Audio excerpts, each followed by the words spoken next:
That's right. High school is beginning to step back into the football action, and we're going to go on a tour all around the NELA to make sure you're prepared for what's to come in week one and throughout the season. But why not start with a team I would like to describe as a sleeper team?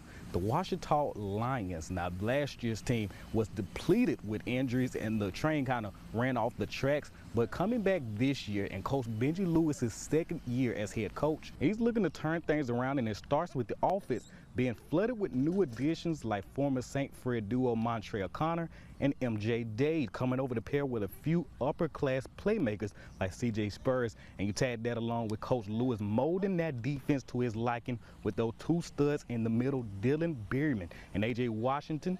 This is shaping up to look like this could be the year the Lions show they can compete in one of the toughest districts in the state.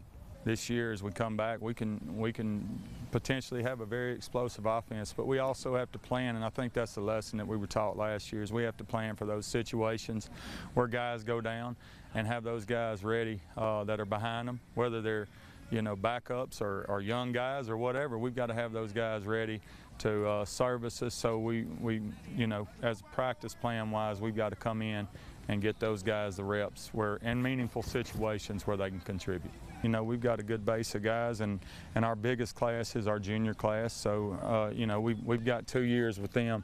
But I think the sense of urgency is we need to know ourselves, what our potential is. We love lining up in the district that we line up in and play in. It's a challenge week in and week out, and we truly think it is the SEC of Division I non-select. But we want to go out there and compete with those guys. We feel like in each of those games in district that we did some good things. We just didn't piece 4 quarters of football together, and I think if we do that, we'll see our results be something a lot more desirable for us. And be able to hang our hat on that effort. We just have to be able to do that, and that's what our focus has been this whole offseason, is being consistent and intentional and turning in 4 quarters of work. Going into his second season as the head man of the Lions, Coach Lewis also talked about the biggest lesson he learned going from being a longtime coordinator to being a head coach. The biggest hurdle and obstacle obviously has been, you're out here at 6:30 this morning with us, is having to cope with the weather, the heat.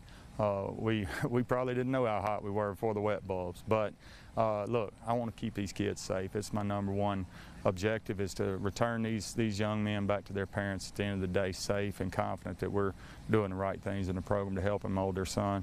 For me, that was the navigation hurdle from the first year that I think I've got a little more grasp on. #1, our kids are willing to come out here early morning and get it in, and it's not that it's not hot and humid, but it's definitely safer for them. We know eventually that we've got to play a game in it. Our guys are willing to sacrifice, and our coaches are willing to sacrifice to get out here early in the morning and get it in, and I think for me that was the biggest obstacle in learning and hurdle that I understand a little more now, is that we've got to have some foresight and thought into how to get these practices in effectively and safely.